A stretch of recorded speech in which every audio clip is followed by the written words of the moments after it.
Welcome friends. आज है mapping का पहला क्लास। ठीक है, जो कभी मैपिंग का क्लास नहीं किए हैं तो उनको डरने की कोई ज़रूरत नहीं है। आपको हम बहुत बेसिक से समझाएंगे, ठीक है, कि आपको सारा कुछ समझ में आ जाए। ठीक है, तो हम लोग सबसे पहले बेसिक समझते हैं और आज हम लोग का बेसिक क्लास भी है। ठीक है, और ये पहला क्लास है। तो सबसे पहले आप समझिए, दिशा का ज्ञान आपको होना चाहिए। ठीक है, दिशा का ज्ञान होना चाहिए। तो इसे हम बोलते हैं नॉर्थ, उत्तर, साउथ, दक्षिण, ईस्ट, पूरब, वेस्ट, पश्चिम। इतना ज्ञान तो सबको होगा। ठीक है, लेकिन मैप में देखिए, ये जो अपना मैप है, ठीक है, ऊपर वाला को बोलते हैं नॉर्थ, नीचे वाला को बोला जाता है साउथ, और इसे बोलते हैं ईस्ट, इसे बोलते हैं वेस्ट। ठीक है, ईस्ट मीन्स पूरब होता है, वेस्ट मीन्स पश्चिम होता है, और नॉर्थ मीन्स उत्तर होता है, और साउथ मीन्स दक्षिण होता है। ठीक है, उसके बाद आपको देखिए कि बहुत सी काल्पनिक रेखा खींची गई है नॉर्थ से साउथ की ओर। बहुत सी काल्पनिक रेखा खींची गई है। ठीक है, बहुत सी काल्पनिक रेखा है। इस काल्पनिक रेखा को क्या बोला जाता है? तो इस जो काल्पनिक रेखा है इसे बोला जाता है देशांतर। ठीक है, इस काल्पनिक रेखा को बोला जाता है देशांतर। और एक देशांतर से दूसरे देशांतर के बीच में कितना दूरी होता है? तो 111 किलोमीटर दूरी होता है। और एक देशांतर से दूसरे देशांतर के बीच में जाने में कितना समय लगता है? तो 4 मिनट का समय लगता है। ठीक है, मतलब एक देशांतर से दूसरे देशांतर के बीच में जाने में कितना समय लगता है? तो 4 मिनट का समय लगता है। और दूरी कितना है? 111 किलोमीटर। ठीक है, उसके बाद देखिए, नॉर्थ से साउथ की ओर बहुत सी काल्पनिक रेखा खींची गई है। नॉर्थ से साउथ की ओर बहुत सी काल्पनिक रेखा खींची गई है। इसे क्या बोला जाता है? तो इसे बोला जाता है अक्षांश। नोट कर लीजिएगा, इसे बोला जाता है अक्षांश। ठीक है, इसे बोलते हैं अक्षांश। जो पृथ्वी पर कितने काल्पनिक अक्षांश रेखाएं खींची गई है? तो नोट कर लीजिएगा 180। ठीक है, 180 काल्पनिक अक्षांश रेखाएं खींची गई हैं। ठीक है, इतना आपको नोट कर लेना है। उसके बाद आपको याद रखना है कि एक अक्षांश से दूसरे अक्षांश के बीच में कितना दूरी होता है? तो 111 किलोमीटर। ठीक है, 111 किलोमीटर होता है। इतना आप लोग समझ गए होंगे। उसके बाद आप यहाँ पर समझिए कि जो हमारा पृथ्वी है उस पर 3 इम्पोर्टेंट काल्पनिक रेखाएं खींची गई है। 3 जो 0 डिग्री, इसे क्या बोला जाता है? इसे बोलते हैं भूमध्य रेखा। इसे विषुवत रेखा भी बोला जाता है। ठीक है, इसे विषुवत रेखा भी बोला जाता है। उसके बाद जो 23.5 डिग्री नॉर्थ है, यहाँ पर ध्यान रखिएगा, जो 0 डिग्री है, ये 0 डिग्री के जो ऊपर वाला है ये नॉर्थ है। ठीक है, जो 0 डिग्री के नीचे वाला है इसे बोलते हैं साउथ। इसे क्या बोला जाता है? इसे साउथ बोला जाता है। तो जो ऊपर में 23.5 डिग्री है उसे बोलते हैं कर्क रेखा। 23.5 डिग्री नॉर्थ में क्या है? कर्क रेखा है। ठीक है, नोट कर लीजिएगा, कर्क रेखा। जो कर्क रेखाएं भारत से देखिए यहाँ पर गुजरती है।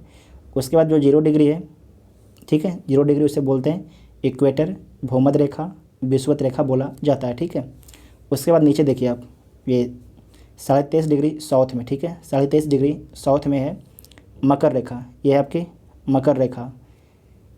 उसके बाद ये तीनों समझ गए पॉइंट आप, कि जो बीच वाला को बोलते हैं हम लोग इक्वेटर, जिसे बोलते हैं भूमध्य रेखा, और विषुवत रेखा भी बोला जाता है। जो 23.5 डिग्री नॉर्थ वाला को कर्क रेखा, और 23.5 डिग्री साउथ वाला को मकर रेखा बोला जाता है। इसमें आपको याद रखना है कि जो तीनों रेखा है, कर्क रेखा, विषुवत रेखा और मकर रेखा, किस महाद्वीप से होकर गुजर रही है? तो आपको नोट कर लेना है कि अफ्रीका महाद्वीप से। ठीक है, अफ्रीका महाद्वीप से कर्क रेखा, विषुवत रेखा और मकर रेखा होकर गुजरती है। एग्जाम में पूछा जाता है, इसे नोट कर लीजिएगा। ठीक है, जबकि भारत से कौन सी रेखा गुजर रही है? कर्क रेखा। ठीक है, कर्क रेखा से नोट कर लीजिएगा, इंपॉर्टेंट है।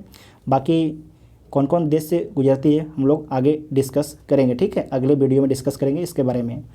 उसके बाद आपको देखना है यहाँ पर कि जो हमारा पृथ्वी है किस दिशा में घूम रहा है। तो आपको याद रखना है कि पश्चिम से पूरब की ओर। ठीक है, पश्चिम से पूरब की ओर हमारा पृथ्वी घूम रहा है। तो आपसे क्वेश्चन पूछा जाएगा कि हमारा जो पृथ्वी है किस दिशा में घूम रहा है, पूरब से पश्चिम कि पश्चिम से पूरब। तो आपको नोट कर लेना है वेस्ट से ईस्ट की ओर। ठीक है, वेस्ट से ईस्ट की ओर घूम रहा है, इसे नोट कर लीजिएगा, इंपॉर्टेंट है। ठीक है, उसके बाद आपको याद रखना है कि जो हमारा पृथ्वी है, हमारा वर्ल्ड है, उस पर कितने महाद्वीप हैं।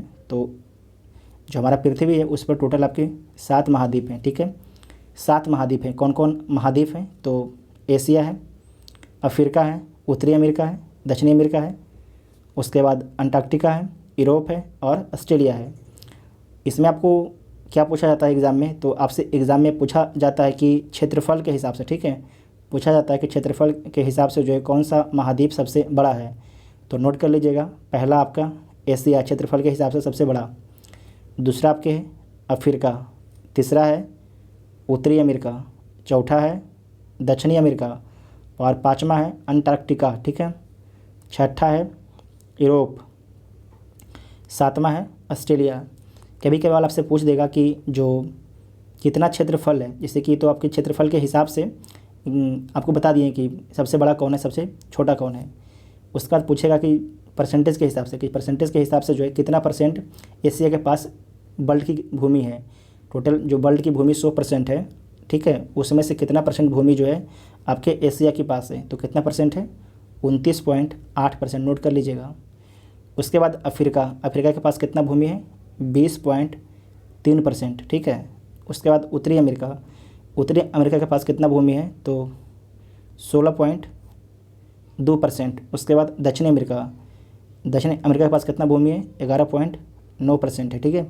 उसके बाद है अंटार्कटिका, अंटार्कटिका के पास कितना है, तो 9.2% है। उसके बाद यूरोप है, यूरोप के पास कितना है, तो 6.8%, ठीक है, 6.8% है। उसके बाद है ऑस्ट्रेलिया, ऑस्ट्रेलिया के पास कितना है, तो ऑस्ट्रेलिया के पास आपके 5.9%, ठीक है, 5.9% है। इतना आप सभी को नोट कर लेना है, ठीक है, इतना आप सभी को नोट कर लेना है। उसके बाद हम लोग देखेंगे एशिया महाद्वीप के बारे में, ठीक है। तो जो एशिया महाद्वीप है, एशिया महाद्वीप में कितने कंट्री हैं, तो 50 देश है एशिया महाद्वीप में, क्वेश्चन पूछा जाता है। तो जैसे हम लोग भारत की चौहद्दी डिस्कस करते हैं, उसी प्रकार से हम लोग पहले एशिया की चौहद्दी डिस्कस करेंगे, ठीक है, एशिया की चौहद्दी डिस्कस करेंगे। तो ये ऊपर हो जाएगा नॉर्थ मतलब उत्तर, ये हो जाएगा साउथ दक्षिण, पूरब और पश्चिम। तो नॉर्थ में जो है, एशिया के नॉर्थ में जो है, जो नॉर्थ में आपके आर्कटिक महासागर है, ठीक है, आर्कटिक महासागर है, नोट कर लीजिएगा। और उसके बाद जो एशिया के पूरब में प्रशांत महासागर है और दक्षिण में हिंद महासागर है, दक्षिण में हिंद महासागर है एशिया के। और एशिया के पश्चिम में जो है, एशिया के पश्चिम में नोट कर लीजिएगा, यहाँ पर ये आपके है यूराल पर्वत, नोट कर लीजिएगा, यूराल पर्वत, ठीक है, यूराल पर्वत। उसके बाद आप यहाँ पर नीचे देखिए, ये तो हो गया आपके यूराल पर्वत। उसके बाद यहाँ पर देखिए आपके एक झील है, ठीक है, एक झील है, उसका नाम क्या है, तो कैरिस्पियन सागर उस झील का नाम है, ठीक है। उसके बाद यहाँ पर देखिए आप, एक बार इसे जूम बड़ा करते हैं, यहाँ पर आप देखिए, ये तो आप कैरिस्पियन सी हो गया। और इस साइड में देखिए, ये जो ये क्या है, ये आपकी काला सी है, ठीक है, काला सागर है, काला सागर है। उसके बाद आप इस साइड से इधर आइए और ये देखिए यहाँ पर, ये क्या है, ये आपकी भूमध्य सागर है, ठीक है, ये आपके भूमध्य सागर है, नोट कर लीजिएगा। उसके बाद यहाँ पर देखिए, यहाँ पर आपके है स्वेज नहर, यहाँ पर है स्वेज नहर, ठीक है, स्वेज नहर एशिया और अफ्रीका को अलग करता है, जबकि जोड़ता किससे है, तो यहाँ पर ये लाल सागर है, नोट कर लीजिएगा, ये है लाल सागर और ये आपके है भूमध्य सागर, ठीक है, भूमध्य सागर नोट कर देते हैं यहाँ पर हम, भूमध्य सागर।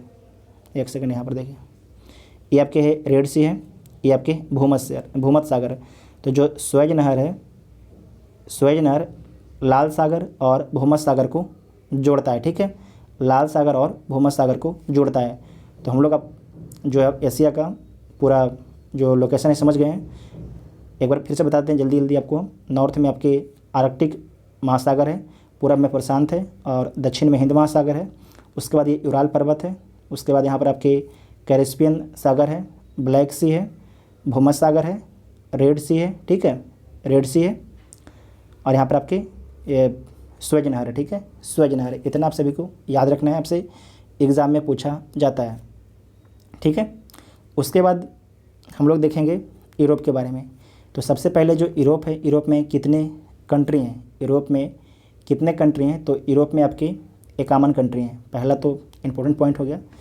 उसके बाद जो है यूरोप के उत्तर में कौन है, तो आर्कटिक महासागर है, ठीक है, और पश्चिम में आपके अटलांटिक महासागर है, और दक्षिण में ये कौन है, तो ये आपकी भूमध्य सागर है, ठीक है, भूमध्य सागर है। इतना आपको याद रखना है यूरोप के बारे में, ठीक है, यूरोप के बारे में।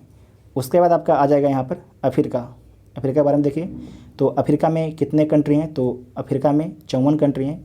बीपीएससी इस क्वेश्चन को पूछ चुका है, बाकी और भी एग्ज़ाम पूछेगा इस तरीके से क्वेश्चन, ठीक है। तो जो अफ्रीका है, अफ्रीका में कितने कंट्री हैं, तो 54 कंट्री हैं। तो जो ऊपर वाला हो जाएगा नॉर्थ, ये साउथ, ईस्ट और वेस्ट, ठीक है। तो यहाँ पर देखिए जो सबसे पहले जो अलग होता है, यहाँ पर देखिए जिब्राल्टर, जिब्राल्टर जल संधि, जिब्राल्टर, ठीक है, जिब्राल्टर, जिब्राल्टर जल संधि किससे किससे अलग करता है, तो अफ्रीका को जो है यूरोप से अलग करता है जिब्राल्टर। उसके बाद आपके है ये भूमध्य सागर, ठीक है, भूमध्य सागर भी है, यूरोप और एशिया दोनों को अलग करता है अफ्रीका से, ठीक है। इसमें आपको याद रखना है कि जो ये जिब्राल्टर है, जिब्राल्टर के बारे में याद रखिएगा कि ये किससे किससे जोड़ता है, तो भूमध्य सागर और अटलांटिक महासागर को जोड़ता है। जो जिब्राल्टर है ये आपके यहाँ पर जिब्राल्टर है, तो ये आपके अटलांटिक महासागर और भूमध्य सागर को जोड़ता है, जबकि यूरोप को जो है अफ्रीका से अलग करता है, ठीक है। तो जो अफ्रीका के नॉर्थ में कौन कौन है, जिब्राल्टर है, भूमध्य सागर है और स्वेज नहर है, ठीक है, रेड सी है, रेड सी है और अरब सी, अरब सी है, ठीक है, अरब सी है। तो आपको याद रखना है इन सभी जो है जिब्राल्टर, भूमध्य सागर, स्वेज नहर, लाल सागर, अरब सागर जो है यूरेशिया से अलग करता है। नोट कर लीजिएगा, यूरेशिया से अलग करता है। जो एशिया और जो यूरोप है इसे बोलते हैं यूरेशिया, ठीक है। तो यूरेशिया से अलग करता है अफ्रीका के नॉर्थ, ठीक है। यहाँ पर आप देख लीजिए यूरेशिया, एक बार आप ये देखिए आपके यूरेशिया, ठीक है। यहाँ पर आप क्लियर समझ में आ जाएगा, ये आपके अफ्रीका है, ये आपके पूरा यूरेशिया, ठीक है। तो यूरेशिया से आपके अफ्रीका, जो अफ्रीका के नॉर्थ है वो अलग होता है, ठीक है, यूरेशिया से अलग कौन कौन करता है देख चुके हैं। जिब्राल्टर अलग करता है, भूमध्य सागर करता है, स्वेज, रेड सी और अरब सागर यूरेशिया प्लेट से अलग करता है अफ्रीका को, ठीक है। उसके बाद देखिए उत्तरी अमेरिका, जो उत्तरी अमेरिका है, उत्तरी अमेरिका में कितने देश हैं, तो उत्तरी अमेरिका में 23 कंट्री हैं। कितने कंट्री हैं, 23 कंट्री हैं। और जो उत्तरी अमेरिका के नॉर्थ, उत्तर में क्या है, तो आर्कटिक महासागर है और पूरब में अटलांटिक महासागर है और पश्चिम में आपके पश्चिम में प्रशांत महासागर है, ठीक है, पश्चिम में प्रशांत महासागर है। और आपको याद रखना है नीचे में पनामा नहर, पनामा नहर जो है दक्षिण अमेरिका को उत्तरी अमेरिका से अलग करता है, ठीक है। साथ में आपको नेक्स्ट पॉइंट इसमें याद रखना है कि लैटिन अमेरिका, आपसे पूछा जाता है कि लैटिन अमेरिका का निर्माण जो है किन किन क्षेत्रों से मिलकर होता है, तो नोट कर लीजिएगा। यहाँ पर आपको आपके लिए एक मैप हम भी दिए हैं, देख लीजिए यहाँ पर, ये आपकी मैप है, ठीक है। तो जो लैटिन अमेरिका है उसका निर्माण वेस्ट इंडीज, जो कैरिबियन सी में छोटे छोटे द्वीप हैं उन सभी के मिलने से एक देश बनता है वेस्ट इंडीज़, ठीक है। तो वेस्ट इंडीज पहला, दूसरा मैक्सिको, तीसरा मध्य अमेरिका और चौथा आपके दक्षिण अमेरिका। इन 4 क्षेत्रों के मिलने से लैटिन अमेरिका का निर्माण होता है। नोट कर लीजिएगा, इन 4 क्षेत्रों के मिलने से लैटिन अमेरिका का निर्माण होता है। अमेरिका बोल रहे हैं, जो वेस्ट इंडीज़, ठीक है, वेस्ट इंडीज़, मैक्सिको और मध्य अमेरिका और साउथ अमेरिका, ठीक है, साउथ अमेरिका। इन 4 क्षेत्रों के मिलने से जो है लैटिन अमेरिका का निर्माण होता है। इसे नोट कर लीजिएगा, आपके एग्ज़ाम के लिए इम्पोर्टेंट है, ठीक है। उसके बाद आप लोग देखिए दक्षिण अमेरिका, ठीक है, दक्षिण अमेरिका के बारे में। ये आपके दक्षिण अमेरिका है। दक्षिण अमेरिका में कितने कंट्री हैं, तो दक्षिण अमेरिका में 12 कंट्री हैं। कितने कंट्री हैं, 12 कंट्री है। जो इसके नॉर्थ वाला जो एरिया किससे अलग होता है, तो स्वेज नहर बोल रहे हैं आप, फिर से गलत बोल रहे हैं, पनामा नहर, ठीक है, स्वेज नहर तो यहाँ पर है, पनामा नहर से अलग होता है। तो जो पनामा नहर है किससे किससे जोड़ता है, तो आपको याद रखना है, छोटे में पूछेगा तो कैरिबियन सागर और प्रशांत महासागर, अगर बड़े में बोलेगा तो अटलांटिक महासागर और प्रशांत महासागर। ये नोट कर लीजिएगा, दोनों ऑप्शन दिया जाता है। तो जो पनामा नहर है ये उत्तरी अमेरिका को दक्षिणी अमेरिका से अलग करता है। जो दक्षिणी अमेरिका है उसके पूरब में अटलांटिक महासागर है और पश्चिम में प्रशांत महासागर है, ठीक है, पश्चिम में प्रशांत महासागर है। उसके बाद देखिए यहाँ पर आप ऑस्ट्रेलिया, ठीक है, ऑस्ट्रेलिया के जो पूरब में है प्रशांत महासागर है, ऑस्ट्रेलिया का पूरब में प्रशांत महासागर है और पूरब में, और पश्चिम में आपके हिंद महासागर है, पश्चिम में आपके हिंद महासागर है, ठीक है। जबकि जो नीचे में आपका यहाँ पर है अंटार्कटिका, जो अंटार्कटिका है इसके बारे में आपको याद रखना है कि अंटार्कटिका में जो है एक भी कंट्री नहीं है। अंटार्कटिका का जो है 98% हिस्सा जो होता है, 98% हिस्सा जो है हमेशा बर्फ़ से ढका रहता है। फिर से बोल देते हैं, अंटार्कटिका का जो है 98% हिस्सा हमेशा बर्फ़ से ढका रहता है, ठीक है। एक बार आप रिवीजन कर लीजिए। तो सबसे बड़ा महाद्वीप कौन है? एशिया। उसके बाद अफ्रीका, ऑस्ट्रेलिया, दक्षिण अमेरिका, उसके बाद हो जाएगा अंटार्कटिका, यूरोप और ऑस्ट्रेलिया। ठीक है, सबसे अधिक कंट्री, पहले कंट्री देख लीजिए, 50 और 51 और 51, 81 नहीं 51, और इसमें आपके कितने, 54, 23, 12, इतना आपको याद रखना है। ठीक है, आप लोग कमेंट करके ज़रूर बताइएगा कि आपको वीडियो कैसा लगा। इसके बाद हम लोग का जो मैप आएगा, पॉलिटिकल मैप के बारे में आएगा, सारे दुनिया के जितने भी कंट्री हैं उन सभी कंट्री के बारे में हम लोग समझेंगे, जो हमारे एग्ज़ाम के लिए इंपॉर्टेंट होंगे। ठीक है, तो आप लोग कमेंट करके ज़रूर बताइएगा आपको वीडियो कैसा लगा। Thank you.